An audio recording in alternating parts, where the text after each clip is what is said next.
శ్రీమాత్రే నమ. జై గురు దత్తాత్రేయ నమ. ఈ వీడియోలో మనం మేషరాశి వారికి జూలై 26 నుంచి ఆగస్టు 1 మధ్యలో జరగబోయే వార ఫలాలు పరిశీలించినప్పుడు మేషరాశి ఈ వారమంతా కూడా రెండు పాపగ్రహాలైనటువంటి శని కుజ గ్రహాల మధ్య ఉండడం వల్ల ప్రతి పని చాలా శ్రమాంతర విజయం అవుతూ ఉంటుంది. ఏ పని ముందుకు వెళ్ళదు.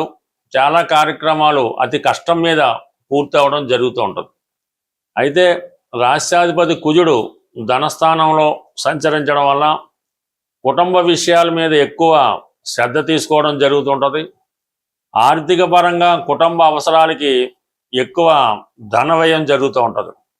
అయితే కుటుంబ సభ్యుల మధ్య బంధువుల మధ్య కొన్ని విభేదాలు అభిప్రాయ భేదాలు ఈ సమయంలో వచ్చే అవకాశం ఉంది. అందువల్ల ఏంటంటే ఈ మేషరాశి వారు ఎవరితో అన్నా సంప్రదించినప్పుడు కుటుంబ సభ్యులతో మాట్లాడినప్పుడు కొద్ది సౌమ్యంగా మాట్లాడటం మంచిది. బట్ ఏదైనా మీరు నిజం చెప్పినా కూడా అవతల వారికి అది నిష్ఠూరంగానో బాధగా అనిపించి కొంత ఇబ్బంది కలిగే అవకాశం ఉంది. కాబట్టి దీని కారణం వల్ల కొంతమంది బంధువులు కానీ మిత్రులు కానీ దూరం అయ్యే అవకాశం ఉంటుంది. అలాగే అష్టమ స్థానాన్ని వీక్షిస్తూ ఉంటాడు ధనస్థానంలో ఉన్నటువంటి కుజుడు. అందుకని చాలా వరకు స్థిరాస్తులు భూములకు సంబంధించినటువంటి వాల్యూ పెరుగుతూ ఉంటుంది.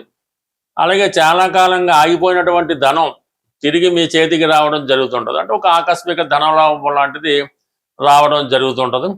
But for the same time భార్యాభర్తల మధ్య కొంత అభిప్రాయ భేదాలు కూడా కొంత ఈ సమయంలో సూచించే అవకాశం ఉంది. బట్ దాని తర్వాత ఏంటంటే ప్రధానంగా బుధుడు తృతీయ స్థాన సంచారం ఇంచుమించుగా మనకి ఆగస్టు 5 వరకు 3వ స్థానంలో ఉండడం వల్ల కమ్యూనికేషన్ స్కిల్స్ బాగుంటాయి.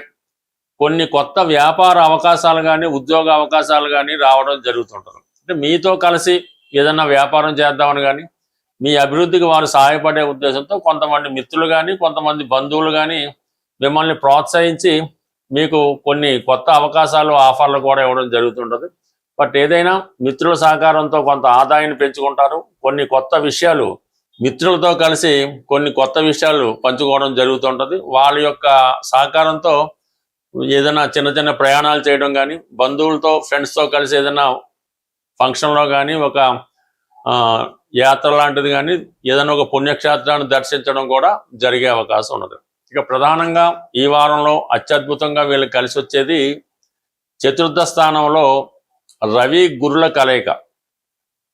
రవి 4వ స్థానంలో సంచరిస్తూ వ్యయ భాగ్యాధిపతి గురువుతో కలియడం వల్ల స్థానచలనం లాంటిది జరిగే అవకాశం ఉన్నది. అంటే మీరు ఏదైనా ఒక సొంత గృహం కొనుక్కొని ఆ గృహంలో ప్రవేశించడం కానీ స్థిరాస్తి కొనుక్కునే ప్రయత్నంలో చాలా వరకు నెరవేరడం కానీ పెద్దల పేరుతో ఉన్నటువంటి స్థిరాస్తి మీ చేతిలోకి రావడం కానీ జరిగే అవకాశం ఉంది. ఇది విద్యార్థులకి చాలా అద్భుతమైనటువంటి అవకాశాన్ని ఇవ్వడం జరుగుతూ ఉంటుంది.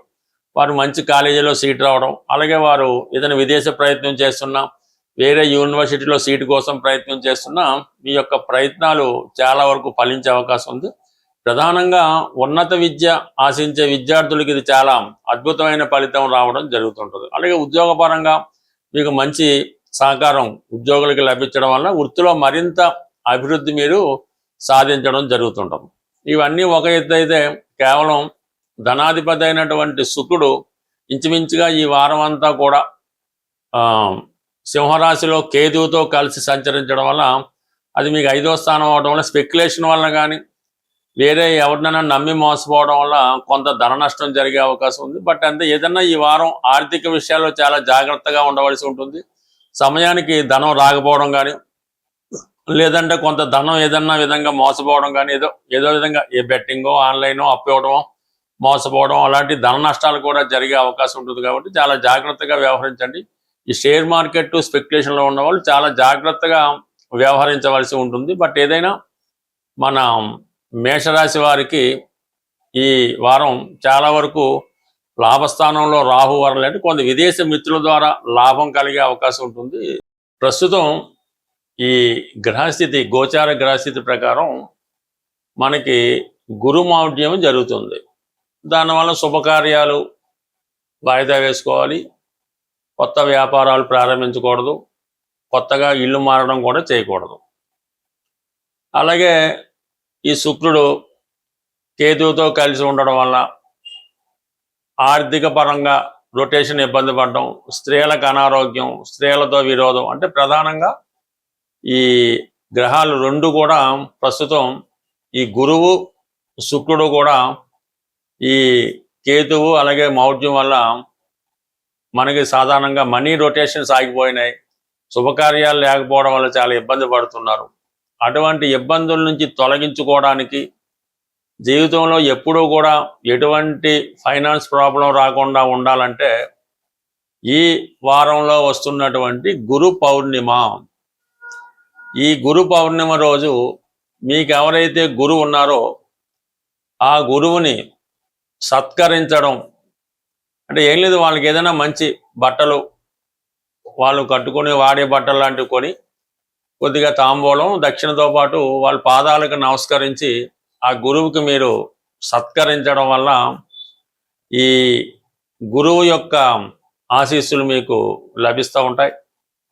ఏదో ప్రతి వాళ్ళకి గురువు లేకుండా ఉండరు. ఏదో విద్య నేర్పిన గురువో, వృత్తి నేర్పిన గురువో ఏదో గురువు ఉంటాడు. లేదు మీ తల్లిదండ్రులే మీ గురువుగా భావించి వాళ్ళని సత్కరించి వాళ్ళు ఆశీర్వాదం తీసుకోవడం వల్ల గురువు మీకు యాక్టివేట్ అయ్యి గురువు బలవంతుడు అవుతుంటాడు. జాతకంలో కానీ గోచారంలో కానీ గురుబలం ఉంటే అద్భుతంగా ఉంటుంది. ఇవి ఏదో కొన్ని కారణాల వల్ల ఇవి చేయలేకపోతున్నాం. శివాలయంకి దర్శించడం, అంటే దక్షిణామూర్తి అనుకుందాం, లేదు శివాలయం దర్శించి శివాలయంలో శివుడికి మరి ఏదో విధంగా అభిషేకం చేయించుకోవడం, లేదు ప్రస్తుతం దత్తాత్రేయ దేవాలయం, సాయిబాబా వారి దేవాలయం, రాఘవేంద్ర స్వామి వారి దేవాలయం, సో ఏదో ఒక ఈ గురువులకు సంబంధించిన దేవాలయం దర్శించి విధానంగా ఈ పాద పూజ వాళ్ళకి పూజ చేయించుకోవడం, ఇవన్నీ మనకు కాదు. చక్కగా గోశాలకు వెళ్ళడం, గోపూజ చేయించుకోవడం, లేదు గోవు చుట్టూ 3 సార్లు ప్రదక్షిణ చేసి గోవుకి నమస్కరించుకొని గోవుకి ఇష్టమైనటువంటి శనగలు గోవుకి తినిపించడం, లేదంటే 3 పసుపు రంగు అరటిపళ్ళు పెట్టడం, ఈ విధంగా ఈ గురు పౌర్ణమి రోజు చేసుకోవడం వల్ల గురువు యొక్క అనుగ్రహం తప్పకుండా లభిస్తుంది. అదే శుక్రగ్రహ అనుగ్రహం కూడా కావాలంటే పౌర్ణమి రోజు ఈ సాయంకాలం పూట ఈ వెన్నెల వచ్చిన తర్వాత ఏదైనా అమ్మవారి ఆలయంలో లక్ష్మీ స్తోత్రం కానీ, కనకదార స్తోత్రం కానీ, లలితా సహస్రనామం కానీ పారాయణ చేసి అమ్మవారికి ఇంట్లో అయినా సరే పాయసం నైవేద్యంగా పెట్టి అది మీ కుటుంబ సభ్యులు ఆహారంగా తీసుకోవడం వల్ల ఈ పౌర్ణమి రోజు నియమంగా ఉండడం వల్ల కంపల్సరీగా మీకు ఈ జాతకంలో ఉన్నటువంటి శుక్రదోషం కానీ గురుదోషం కానీ తొలగిపోయి గోచార రీత్యా కూడా మంచి ఫలితాన్ని ఇవ్వడంలో చాలా వరకు కీర్తి లభిస్తూ ఉంటుంది. సాధ్యమైనంత వరకు ప్రతి ఒక్కరు కూడా వాళ్ళ స్థాయిని బట్టి ఆవు దూడ అది వెండితోనైనా మట్టితోనైనా మీ దగ్గర పెట్టుకోవడం అన్నది మంచిది. చిన్న వెండితో చేయనటువంటి ఆవు దూడ బొమ్మ లాంటిది వ్యాపారస్తులు తమ క్యాష్ బాక్స్లో పెట్టుకున్నా, లేదంటే ఈ గృహస్థులు వాళ్ళు క్యాష్ బీరువాలో పెట్టుకున్నా కూడా నిత్యం ఆ సంపద మీకు పొందే అవకాశం ఉంటుంది. స్వస్తి.